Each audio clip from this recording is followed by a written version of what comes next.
നമസ്കാരം സനോജ് ജി. നമസ്കാരം. നമ്മുടെ കേരളത്തിൽ വലിയ ചരിത്രമാണെന്നാണ് മാധ്യമങ്ങൾ പറയുന്നത്. വിയ്യൂർ സെൻട്രൽ ജയിലിൽ വെച്ച് ആദ്യമായിട്ടൊരു ജനങ്ങൾ തിരഞ്ഞെടുത്ത ഒരു ജനപ്രതിനിധി എന്ന് പറയുന്ന കൗൺസിലർ സത്യപ്രതിജ്ഞ ചെയ്യുന്നത് അത് ചരിത്രമാണെന്നാണ് ജനം പറയുന്നത്. കാരണം അതിൻ്റെ മറുപടി വി രാജേഷ് തന്നെ പറഞ്ഞിട്ടുണ്ട്, മേയർ വി രാജേഷ് തന്നെ പറഞ്ഞിട്ടുണ്ട്. എന്നാലും അതിലേക്ക് വരാൻ നമുക്ക്. പക്ഷേ സുഗതൻ്റെ സത്യപ്രതിജ്ഞ ഇത് ഇപ്പോൾ ഇന്ന് വരെ സത്യപ്രതിജ്ഞ കഴിയുന്നത് വരെ നഗരസഭാ കാര്യാലയത്തിൻ്റെ മുമ്പിൽ റിലേ സത്യാഗ്രഹമായിരുന്നു കമ്മ്യൂണിസ്റ്റ് പാർട്ടിക്കാർ. ശബരിനാഥൻ വീട്ടിൽ കൊക്കിനെ വളർത്തുകയായിരുന്നു. അപ്പോൾ എങ്ങനെയാണ് ഇനി കൊക്കിൻ്റെ അവസ്ഥ എന്താണ്? റിലേ സത്യാഗ്രഹം അവരവസാനിപ്പിച്ചു. എന്നാലും ഒരു അവലോസുണ്ട ബാക്കിയുണ്ടല്ലോ ഇനി ശബരിനാഥന് നൽകുവാൻ വേണ്ടി. ആന്തൂറിയം ഇങ്ങോട്ടും വാങ്ങണം. എന്താണ് അതിൻ്റെ ഒരു ഭാവി? അല്ല, ഇത് വളരെ വ്യക്തമാണ്. കാര്യം കൃത്യമായി BJP അതിന് മറുപടി കൊടുത്തു എന്നുള്ളതാണ്. ഈ മാധ്യമങ്ങൾ വാഴ്ത്തിപ്പാടിയതുപോലെ ഇതൊരു ചരിത്രം തന്നെയാണ്. കാര്യം വിയ്യൂർ സെൻട്രൽ ജയിലിൽ, അതും തിരുവനന്തപുരത്തെ നഗരസഭയുടെ ഒരു സത്യപ്രതിജ്ഞയാണ് 258 കിലോമീറ്റർ അപ്പുറം നടക്കുന്നതെന്നുള്ളത് മറ്റൊരു ചരിത്രം. അത് മേയർ ഉൾപ്പെടെ വളരെ മേയറും കോർപ്പറേഷൻ സെക്രട്ടറിയും ഉൾപ്പെടെ ജയിൽ അധികൃതരും ഉൾപ്പെടെ വളരെ ലഘുവായ ഒരു ചടങ്ങ് 2 മിനിറ്റ് നീളുന്ന ചടങ്ങിൽ അതിൽ സുഗതന്റെ ബോഡി ലാംഗ്വേജ് വളരെ വ്യക്തമാണ്. കാര്യം അദ്ദേഹം ആ കൗൺസിലർ ആയി ഒരു ചരിത്രം കുറിച്ചു എന്നുള്ളത് വളരെ വ്യക്തമാണ്. എന്തായാലും ഇത് കൃത്യമായി UDF-നും LDF-നും ഏറ്റ, അതായത് ഇന്ത്യ മുന്നണിക്ക്, ഇവിടുത്തെ ഇന്ത്യ മുന്നണിക്ക്, ഇവിടുത്തെ ലോക്കൽ ഇന്ത്യ മുന്നണിക്ക് കിട്ടിയ വലിയൊരു പ്രഹരം തന്നെയാണ്. കാര്യം 2-3 കാര്യങ്ങളിലൂടെയാണ് ഇവർ BJP എതിർക്കാൻ ശ്രമിച്ചുകൊണ്ടിരുന്നത്. ഒന്ന്, ഈ ദൈവനാമത്തിൽ സത്യപ്രതിജ്ഞ ചെയ്യാതെ ഭാരതാംബയുടെയും ഇഷ്ടദൈവങ്ങളുടെയും ഒക്കെ പേരിൽ സത്യപ്രതിജ്ഞ ചെയ്തു എന്നുള്ളതിന്റെ പേരിൽ ഒരു അവിശ്വാസം കൊണ്ടുവരുന്നു, അല്ല അയോഗ്യരാക്കാൻ ഉള്ളൊരിത് കൊണ്ടുവരുന്നു. ഇതിൽ 19 കൗൺസിലർമാരുടെ സത്യപ്രതിജ്ഞ നേരത്തെ റദ്ദാക്കി അവർ പുനർസത്യപ്രതിജ്ഞ ചെയ്യുകയും ചെയ്തിരുന്നു. അപ്പോഴും ഈ കാപ്പ കേസിൽപ്പെട്ട് ജയിലിലകത്തായ സുഗതന് സത്യപ്രതിജ്ഞ ചെയ്യാൻ കഴിഞ്ഞിരുന്നില്ല. ഇന്നിപ്പോൾ സുഗതൻ്റെ സത്യപ്രതിജ്ഞ കൂടി നടന്നപ്പോൾ 20 കൗൺസിലർമാരും വീണ്ടും സത്യപ്രതിജ്ഞ ചെയ്തിരിക്കുകയാണ്. ശരിക്കും നമ്മൾ ഇതിൻ്റെ ഒരു രാഷ്ട്രീയ ചരിത്രം പരിശോധിക്കുകയാണെങ്കിൽ ഭാരതത്തിലുടനീളം ഇത്തരത്തിലാണ് BJP ഒരു വലിയ ശക്തിയായി മാറിയിട്ടുള്ളത്. അതായത് ഈ അടിച്ചമർത്തപ്പെടാൻ എവിടെയൊക്കെ ശ്രമിച്ചിട്ടുണ്ടോ അവിടെയൊക്കെ BJP വൻ ശക്തിയായി മാറുന്ന ഒരു ചരിത്രമാണ് നമ്മൾ കണ്ടിട്ടുള്ളത്. അത് കൃത്യമായി കേരളത്തിലും പ്രകടമായിരിക്കുന്നു എന്നാണ് ഈ ഒരു സമയത്തെക്കുറിച്ച് നമുക്ക് പറയാനുള്ളത്. ഇത് BJPയുടെ രാഷ്ട്രീയ ചരിത്രത്തിലെ വലിയൊരു ടേണിംഗ് പോയിന്റായി നമുക്ക് കണക്കാക്കപ്പെടാം. ഇത് ഈ ചരിത്രം എന്ന് മാധ്യമങ്ങൾ പറയുമ്പോൾ ശരിക്കും ഇതൊരു ചരിത്രമാവാൻ പോവുകയാണ്. ഇനി ഭാവിയിൽ ഒരുപക്ഷെ BJPയുടെ ഇതുവരെ കണ്ടതൊന്നുമല്ല. അതായത് മറ്റേ മോഹൻലാലിന്റെ ഡയലോഗിൽ പറയുകയാണെങ്കിൽ ചില കളികൾ കാണാനിരിക്കുന്നതേ ഉള്ളൂ. ആ കാണാനിരിക്കുന്ന കളികൾ എന്താണ് എന്നുള്ളതാണ്. അതിൻ്റെ ഇടയിൽ സനോജ് പറഞ്ഞ കാര്യത്തിൽ ഒരു ഓർമ്മിപ്പിക്കലും നടന്നിട്ട് വേട്ടയാടലുകളും ഇത്തരത്തിലുള്ള ഇതുകൾ കോൺഗ്രസ്സുകാരുടെയും LDF-കാരുടെയും അറിവിലേക്ക്, അവരുടെ അനുഭാവികളുടെ അറിവിലേക്ക് പറയാം. കുറേ കാലം മുമ്പ് ഒരാളെ 2 വർഷങ്ങളോളം ഗുജറാത്തിൽ കടക്കുവാൻ അനുവദിക്കാതെ കോൺഗ്രസ് സർക്കാർ വേട്ടയാടിയിരുന്നു. അദ്ദേഹത്തിന്റെ പേര് അമിത്ഷാ എന്നാണ്. ആളെ അറിയുമായിരിക്കും. അതുപോലെ ഇനി ഒരുപക്ഷെ കേരളത്തിന്റെ രാഷ്ട്രീയത്തിൽ സുഗതന്റെ പേര് നിങ്ങൾ സ്ഥിരമായി കേട്ടാലും അത്ഭുതപ്പെടുകയൊന്നും ചെയ്യരുത് സനോജി. സുഗതൻ ഇതോടുകൂടി ഭാരതത്തിന്റെ മുക്കിലും മൂലയിലും വളരെ പ്രശസ്തനായി തീർന്നു എന്നുള്ളതാണ് അല്ലേ. വളരെ ഇവിടെ വാഴോട്ട് ഉണർത്തിയ ഒരു സാധാരണ കൗൺസിലർ ഇന്നിപ്പോ ഡൽഹിയുടെ രാഷ്ട്രീയ തലങ്ങളിലും മറ്റ് കേന്ദ്രങ്ങളിലും ഒക്കെ അദ്ദേഹം പ്രശസ്തനായി കഴിഞ്ഞു. ഇപ്പോൾ ന്യൂസ് ഡെസ്കുകളിൽ ചർച്ച വരുന്നത് BJP കൗൺസിലർ സുഗതൻ സത്യപ്രതിജ്ഞ ചെയ്തു എന്ന് പറയുമ്പോൾ BJP കൗൺസിലർ വേണ്ട, സുഗതൻ എന്ന് പറഞ്ഞാൽ ആളെ എല്ലാവർക്കും അറിയാമല്ലോ എന്നതാണ് ന്യൂസ് ഡെസ്കുകളിലെ ചർച്ച. അതെ, കൃത്യമായ ഒരു ഐഡന്റിറ്റി അദ്ദേഹത്തിന് ഉണ്ടാക്കി കൊടുക്കാൻ ഇവിടുത്തെ മാധ്യമ പ്രവർത്തകർക്കും ഈ പറഞ്ഞ പ്രതിപക്ഷങ്ങൾക്കും എല്ലാം കഴിഞ്ഞു എന്നുള്ളതാണ്. എന്തായാലും നഗരസഭ വിട്ടുപോയതിന്റെ ക്ഷീണം മാറ്റാൻ LDF കളിച്ച കളികളൊക്കെയും വമ്പൻ പരാജയത്തിലേക്ക് പോകുന്നു എന്ന് അവരുടെ മുഖത്തേറ്റ ഒരു അടികൂടിയായി മാറുകയാണ് ഈ ഒരു സംഭവം. അപ്പോഴും ഒരു കടമ്പയുള്ളത്, ഈ സത്യപ്രതിജ്ഞ വിജയകരമായി പൂർത്തിയാക്കിയെങ്കിലും കൗൺസിലർ പദവിയിൽ തുടരാൻ സാധിക്കുമോ എന്ന കാര്യത്തിൽ ഒരു ആശങ്ക ഉണ്ട് എന്നുള്ളതാണ്. പക്ഷേ അത് BJPയുടെ കൗൺസിലറാണ് സുഗതൻ അല്ലേ. കാര്യങ്ങൾ ഇത്രത്തോളമൊക്കെ എത്തിക്കാൻ അറിയാമെങ്കിൽ ബാക്കിയും കൊണ്ടുപോകാൻ BJPക്ക് അറിയാം. ഇനിയുള്ള എനിക്ക് തോന്നുന്ന ഒരു കടമ്പയുള്ളതെന്ന് പറഞ്ഞാൽ അടുത്ത കൗൺസിൽ യോഗത്തിൽ സുഗതൻ ഉണ്ടായിരിക്കണം. അതാണ് ഇപ്പോഴുള്ള ഒരു കൗൺസിൽ യോഗത്തിൽ പങ്കെടുത്ത് ഒപ്പിടണം എന്നുള്ളതാണ്. കാര്യം ആ രജിസ്റ്റർ ആണല്ലോ ഇവിടെ പിച്ച് നമ്മുടെ ശബരിനാഥൻ എടുത്തോണ്ട് പോകാൻ നോക്കിയത്. ശബരിനാഥൻ ഈ പറഞ്ഞതുപോലെ കൊക്കുമായി അടുത്ത കൗൺസിൽ യോഗത്തിന് എത്തുമെന്ന് പ്രതീക്ഷിക്കുന്നു. സുഗതനെ അകത്തേക്ക് കയറ്റില്ല എന്നാണ് അദ്ദേഹം ശപഥം ചെയ്തിരിക്കുന്നത്. സുഗതൻ ആരാണെന്നും എന്താണെന്നും അറിഞ്ഞുകൊണ്ട് തന്നെയാണോ അദ്ദേഹം ഇത് പറഞ്ഞത്? BJP എന്താണെന്ന് ഇവർക്കാർക്കും അറിയില്ല എന്നുള്ളത് നമുക്ക് വ്യക്തമാണ്. ഇവർ BJPയെ കൈകാര്യം ചെയ്യാൻ ശ്രമിക്കുന്ന രീതികൾ കൊണ്ട് തന്നെ സുഗതനെയും വ്യക്തിപരമായിട്ട് അദ്ദേഹത്തിന് അറിയാമോ? അല്ല, കഴിഞ്ഞ ദിവസം ഇപ്പം മേയറോട് ഒരു മാധ്യമപ്രവർത്തനം ചോദിക്കുന്ന കേട്ടു, ഇങ്ങനെ ഒരു കേസിൽപ്പെട്ട ആള് കൗൺസിലറായി തുടരുന്നത് ശരിയാണോ എന്ന്. അപ്പൊ അതിന് മേയർ കൃത്യമായ മറുപടി നൽകി. ഇവിടെ MLA മാർ കുറ്റം ചെയ്തിട്ട് തുടരുന്നില്ലേ? അല്ലേ? മന്ത്രിമാർ കുറ്റം ചെയ്തിട്ട് തുടരുന്നില്ല. പിന്നെ എന്താണ് പ്രശ്നം? അത് കോടതിയുടെ നിരീക്ഷണത്തിൽ വരണം. കോടതി പ്രതിയാണെന്ന് വാദിക്കണം. അല്ലെങ്കിൽ പിന്നെ കോടതി ഈ ഒരു ഘട്ടത്തിൽ അദ്ദേഹത്തിന് എന്തിനാണ് ഇങ്ങനെ ഒരു അനുമതി കൊടുത്തത്? ഇല്ലേ? കോടതി അദ്ദേഹത്തിന് അനുമതി നിഷേധിക്കുകയാണ്. നിങ്ങൾ കൗൺസിൽ സ്ഥാനത്ത് തുടരാൻ യോഗ്യനല്ല, അതുകൊണ്ട് നിങ്ങൾക്ക് സത്യപ്രതിജ്ഞ ചെയ്യാനും നിങ്ങൾക്ക് അധികാരമില്ല എന്ന് കോടതി പറയുകയാണെങ്കിൽ അവിടെ തീർന്നു. അവിടെ ഒരു പ്രധാനപ്പെട്ട പോയിന്റും കൂടി ഉണ്ട് സനോജി. കാരണം ഈ കോടതി വിധി പ്രഖ്യാപിക്കുന്ന സത്യപ്രതിജ്ഞ അനുവദിച്ചുകൊണ്ട് പറഞ്ഞത് ജനവിധിയെ മാനിക്കണം എന്നാണ് കോടതി എടുത്തു പറഞ്ഞത്.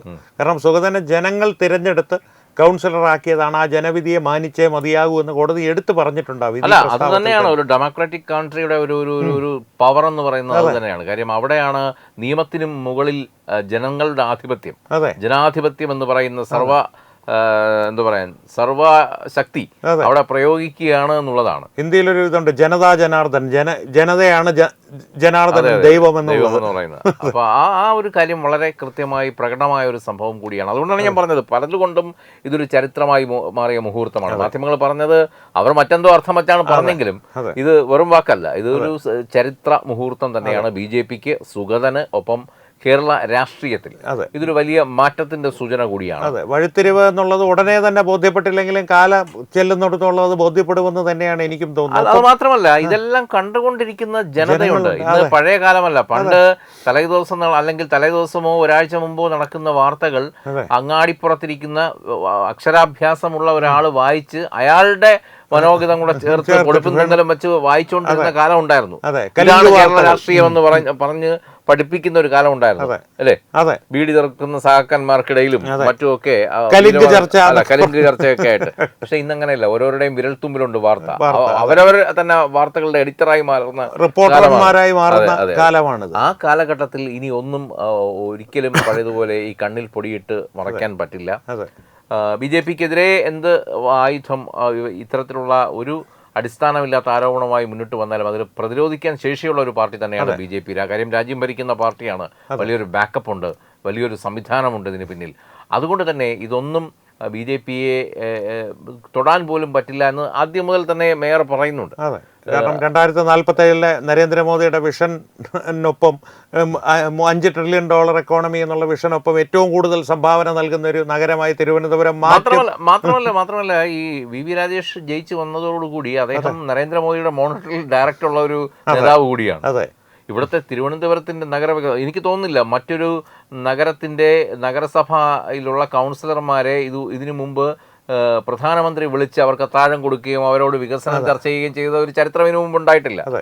അത് ഉണ്ടായിരിക്കുന്നത് തിരുവനന്തപുരത്തു നിന്നുള്ള കൗൺസിലർമാരെ വിളിച്ചിട്ടാണ്. മാത്രമല്ല പറഞ്ഞതുപോലെ ജയിച്ച് ഇത്ര ദിവസത്തിനകം തന്നെ നരേന്ദ്രമോദിയുടെ വരികയും ചെയ്തു, തിരുവനന്തപുരത്ത് വരികയും ചെയ്തു. തന്നെയുമല്ല, അദ്ദേഹം തിരുവനന്തപുരം നഗരസഭയെ താരതമ്യം ചെയ്തത് അഹമ്മദാബാദുമായിട്ടാണ്. അദ്ദേഹം അങ്ങനെയുള്ള താരതമ്യങ്ങൾ വെറുതെ അങ്ങ് പോകുന്ന പോക്കിൽ പറഞ്ഞിട്ട് പോകുന്ന ഒരു വ്യക്തിയുമല്ല.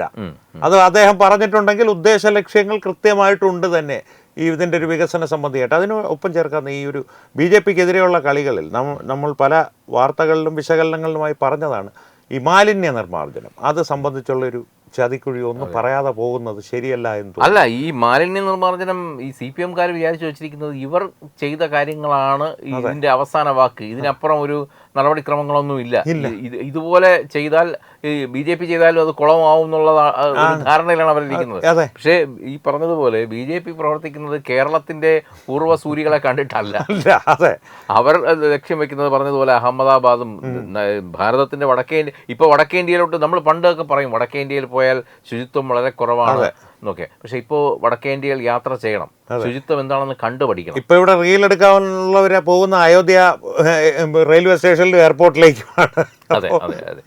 ഈ കഴിഞ്ഞ ആഴ്ച ഉദ്ഘാടനം കഴിഞ്ഞ രാജസ്ഥാൻ എയർപോർട്ടിന്റെ എയർപോർട്ടിലേക്ക് ദൃശ്യങ്ങൾ നമ്മൾ കണ്ടതാണ്. അതെ, ഈ പറയുന്നത് ലോകോത്തര നിലവാരത്തിലാണ് ഇതൊക്കെ പടുത്തുയർത്തിയിരിക്കുന്നത്. തന്നെയുമല്ല, ഈ മാലിന്യ സംസ്കരണത്തിന്റെയൊക്കെ കാര്യത്തിൽ നാഗ്പൂർ പോലുള്ള നഗരങ്ങളിൽ ചെയ്യുന്ന കാര്യങ്ങൾ പഠിച്ച് അതിനെ അല്ല, വേണ്ടി ഗുജറാത്തിലാണ് മാലിന്യ സംസ്കരണത്തിന്റെ ഏറ്റവും വലിയ ശാസ്ത്രീയമായ പ്ലാന്റുകൾ ഉള്ളത്. തീർച്ചയായിട്ടും അവിടെയാണ് നമ്മളൊരു വിളപ്പിശാലയം വെച്ചുകൊണ്ട് കാലങ്ങളായി ഇങ്ങനെ വീർപ്പ് മുട്ടിയിരിക്കുന്നത് എന്നുള്ളതാണ്. ഇല്ല, അതിനിടയിൽ കൂടി ഒരു ചതിപ്പണിയും നടന്നിരുന്നു. കാരണം ഈ മാലിന്യങ്ങൾ കൊണ്ട്, ഖരമാലിന്യങ്ങൾ, ഈ പൊട്ടൻ ഷമീർ എന്നൊക്കെ പറയുന്ന മറ്റേ സുന്ദരത്തിന്റെയൊക്കെ അടുത്ത അനിയായി CPM-കാർ അതിനും ഒരു മാലിന്യം കൊണ്ടിടുവാനായി. മനോജി, കഴിഞ്ഞ കാലങ്ങളിൽ ഇവിടുത്തെ പഴയ CPM കൗൺസിലർമാർ ഉൾപ്പെടെ CPM അതിന്റെ നേതൃത്വത്തിലുള്ള മേയർ ഉൾപ്പെടെ വിദേശ രാജ്യങ്ങൾ സന്ദർശിച്ചിട്ടുണ്ട്. എന്തിനെന്നറിയാമോ?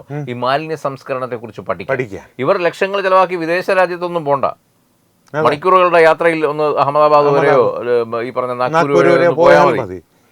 തീർച്ചയായിട്ടും. അപ്പോൾ എന്തായാലും ഇത്തരത്തിലൊരു ചതിപ്പണികളും നടക്കുന്നുണ്ട്. എങ്ങനെയെങ്കിലും ഈ ഭരണസമിതിയെ നട്ടിമറിക്കണം. പക്ഷേ മേയർ VV രാജേഷ് ഇന്ന് ഒരു സംശയത്തിനും ഇട നൽകാത്ത വിധം പറഞ്ഞിട്ടുണ്ട്. എന്തൊക്കെ കളികൾ കളിച്ചാലും കൊടുത്തിരിക്കുന്ന ടെൻഡറുകളെല്ലാം പരിശോധിക്കപ്പെടും. അനധികൃതമായി കുടിയേറി ഒരു ചർച്ചയിൽ പറഞ്ഞാണ് എവിടെ മുതലാണ് ഇവർക്ക് ഒരു ഭയാശങ്ക വന്നു തുടങ്ങി.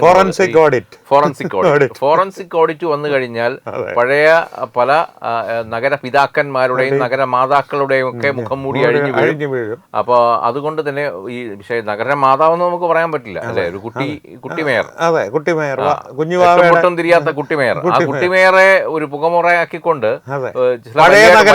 വലിയേട്ടന്മാർ കളിച്ച കുറെ കളികളുണ്ട്. ആ കളികളുടെയൊക്കെ പുറംപൂച്ച് പുറത്താവും. അതുകൊണ്ട് തന്നെ ഇവർക്ക് അത് മറച്ചു പിടിക്കേണ്ടത് വളരെയധികം അനിവാര്യതയാണ്. ആ ഫോറൻസിക് ഓഡിറ്റിൽ എത്തുന്നതിന് മുമ്പ് BJP-യെ താഴെ ഇറക്കുക എന്നുള്ളതായിരുന്നു അവരുടെ ഒരു അജണ്ട. പക്ഷെ ആ അജണ്ട നടപ്പാകുമെന്ന് തോന്നുന്നില്ല. BJP ഈ പ്രതിബന്ധങ്ങളെയൊക്കെ തരണം ചെയ്തുകൊണ്ട് ശക്തമായി തന്നെ മുന്നോട്ട് വരികയാണ്.